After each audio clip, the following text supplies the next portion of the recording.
Hello students, today's topic is induction relays. So induction relays को हम magnitude relays भी बोलते हैं. These relays works on the principle of the induction motor or the energy meter and are widely used for protective relaying purpose involving AC quantities. अब क्या होता है देखिए, जो इस टाइप की रिलेज होती हैं, इंडक्शन रिलेज होती हैं, उसमें एक मेटेलिक डिस्क होता है which is allowed to rotate between the two electromagnets. अब metallic disc is allowed to rotate between the two electromagnets. और जो इलेक्ट्रोमैग्नेट्स की कॉइल होती हैं वो एनर्जाइज्ड होती हैं with the help of alternating currents. जो भी हम ऑल्टरनेटिंग करंट्स उन्हें देंगे, उन इलेक्ट्रोमैग्नेट्स में जो भी कॉइल्स होंगी वो उन ऑल्टरनेटिंग करंट्स की हेल्प से एनर्जाइज होती है. Okay, the torque is produce in this relays due to the interaction of one alternating flux with eddy currents induce in the rotor by another alternating flux. अब जो flux हमारे create होता है उनकी frequency same होती है but are displaced in time and space. Okay, अब देखिए जो उसकी बेसिकली टॉर्क इक्वेशन जो होती है वो कैसे क्रिएट होती है. The alternating current supplied to two electromagnets produces the two alternating fluxes φ1 and φ2. दो इलेक्ट्रोमैग्नेट्स दो फ्लक्स प्रोड्यूस करते हैं, एक को हम शो करते हैं φ1 से, ये एक को हम शो करते हैं φ2 से. इन दोनों फ्लक्सेस की फ्रीक्वेंसी सेम होती है but they have a phase difference of alpha in between them such that φ2 leads φ1. So φ2 क्या होता है, वो प्लस अल्फा से लीड करता है. तो इसलिए हम पहला फ्लक्स जो प्रोड्यूस होता है φ1 उसको हम लिखते हैं φ1 मैक्स साइन ओमेगा टी, और जो दूसरा फ्लक्स होता है φ2 उसे हम लिखते हैं φ2 max sine omega t plus alpha. इन दोनों जो आपके फ्लक्सेस हैं they have a same frequency but the phase difference of alpha.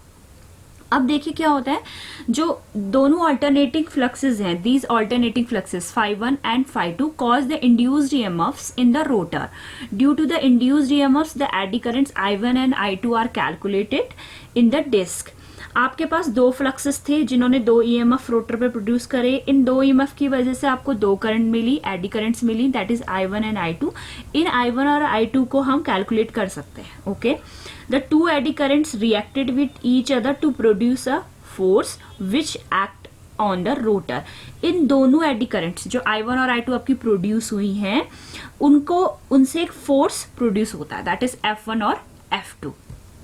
ठीक है, तो हमने φ1 को रिप्रेजेंट करा φ1 मैक्स साइन ओमेगा 2, φ2 को रिप्रेजेंट करा φ2 max sine omega t plus alpha. अब देखो क्या होता है, जो इंड्यूस हमने मशीन में भी कई बार पढ़ा है, जो इंड्यूस वोल्टेज होता है are proportional to the rate changes of fluxes. ठीक है, जो इंड्यूस्ड वोल्टेज या इंड्यूस ईएमएफ होता है are proportional to the rate change of fluxes. इसलिए हम बोल सकते हैं कि the currents, eddy currents also are proportional to the rate change of flux. तो उसे हमने रिप्रेजेंट करा है I1, that is the eddy currents, that is directly proportional to the rate change of flux, यानी कि d∅1/dt. तो φ1 की जगह पे हम वैल्यू रख देंगे, that is directly proportional to d/dt. φ1 के वैल्यू हमारे पास है φ1 मैक्स साइन ओमेगा टी. ठीक है, इसको आप डिफरेंशिएट करोगे तो I1 is directly proportional to φ1 max cos omega t. Same here I2 is directly proportional to d∅2/dt. φ2 की जगह पे आप वैल्यू रखोगे इसकी, तो आप इसको डिफरेंशिएट करोगे तो आपको मिल जाएगा φ2 max cos omega t plus alpha. ठीक हो गया. अब दोनों जो आपका फोर्स है, the force produced due to the interaction of φ1 with I2. Flux का इंट्रैक्शन दूसरे एडी करंट के साथ हुआ तो एक फोर्स क्रिएट हुआ, that is directly proportional to F1 is directly proportional to φ1, और जो दूसरा एडी करंट है I2. ऐसी फोर्स F2 प्रोड्यूस हो रहा है किसके कारण, I1 से और φ2 से. तो F1 is directly proportional to φ1 I2 और F2 is directly proportional to φ2 I1. Means the force are produced to the interaction of φ1 with I2. जब φ1 का इंट्रैक्शन I2 के साथ हो रहा है तो एक फोर्स क्रिएट हो रहा है F1, और जब phi2 का इंटरेक्शन I1 के साथ हो रहा है तो एक फोर्स क्रिएट हो रहा है, दैट इज F2। यहाँ पे हमने शो भी कर रखा है, ये देखिए दो फोर्सेस क्रिएट हो रहे हैं, एक F2 और एक F1। तो जो F1 क्रिएट हो रहा है वो किससे क्रिएट हो रहा है, F1, इसने एक फ्लक्स जनरेट करा दैट इज phi1। इसका जो इंट्रैक्शन हुआ वो हुआ I2 के साथ में, तो आपका एक फोर्स प्रोड्यूस हुआ, कौन सा, F1। सेम हियर, यहाँ पे देखिए आप, एक फोर्स क्रिएट हुआ F2, फ्लक्स क्रिएट हुआ इसका phi2। अब इसमें जो फोर्स क्रिएट हो रहा है वो हो रहा है interaction of phi2 with this phi1, with this I1। ये I1 जो इससे प्रोड्यूस हुआ है और ये I2 जो इससे प्रोड्यूस हुआ है। तो हम लिख सकते हैं F1 is directly proportional to phi1 I2 और F2 is directly proportional to phi1 I1। अब देखो क्या होता है, दोनों फोर्सेस जो हो रहे हैं they are acting in the opposite direction and hence the net force. यहाँ देखेंगे दोनों फोर्स अपोजिट डायरेक्शन पे हो रहा है, तो इसका जब हम नेट फोर्स लिखना चाहेंगे तो हम लिख सकते हैं F that is directly proportional to F2 minus F1। F2 की जगह पे हम F2 की वैल्यू रखेंगे दैट इज phi2 I1, इसकी जगह पे हम वैल्यू रखेंगे phi1 I1। अब इसको अगर आप और सिंप्लीफाई करना चाहते हैं तो phi2 की जगह पे आप लिख सकते हैं phi2 max sine omega t plus alpha, ठीक है। और ऐसी आप phi1 की जगह पे phi1 की वैल्यू लिख सकते हो, ठीक हो गया।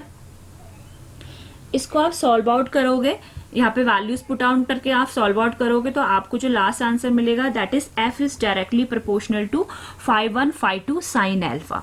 अब देखो इसमें इंपॉर्टेंट क्या है, ये नोटेबल है कि that the net force on torque acting on the disc is same at the every instant. हर इंस्टेंट पे जो भी फोर्स क्रिएट होगा वो सेम होगा, ठीक है। सो आपके पास जो लास्ट इक्वेशन फोर्स की आई that is F is directly proportional to phi1 phi2 sine alpha, ठीक है। तो the following points may be noted from experiment 1, जो हमने ऊपर एक्सपेरिमेंट देखा। The maximum force will be produce when the two fluxes are 90 out of phase. अगर alpha आपका 90 होता है तो उस टाइम पे मैक्सिमम फोर्स आपका क्रिएट होगा। यहाँ पे को अगर आप साइन 90 अल्फा इक्वल टू 90 होगा साइन 90, तब आपका मैक्सिमम फोर्स क्रिएट होगा। The net force is the same at every instant, okay हर इंस्टेंट पे जो नेट फोर्स होगा उसकी वैल्यू यही रहेगी। The direction of net force and hence the direction of motion of the disc depend upon which flux is leading. तो ये कुछ पॉइंट्स हैं, एक तो आपको ये ध्यान रखना है क्योंकि आपके पास ये equation that is phi1 phi2 sine alpha, force maximum कब होगा जब अल्फा की वैल्यू 90 होगी, ओके और हर इंस्टेंट पे आपका फोर्स सेम रहेगा। सो basically the following three types of structure are commonly used for obtaining the phase difference in the fluxes and hence the operating torque in induction relays। तो हम induction release को जो categorise करते हैं basically कैसे करते हैं, shaded pole structure. The first one is, ये फर्स्ट सेकंड थर्ड होना चाहिए, बाय मिस्टेक फर्स्ट हो गया। तो first is shaded pole structure, second is water meter और double winding structure, third is induction cup structure. ये हम तीनों के तीनों नेक्स्ट लेक्चर पे कंटिन्यू करेंगे। Thank you so much, thank you.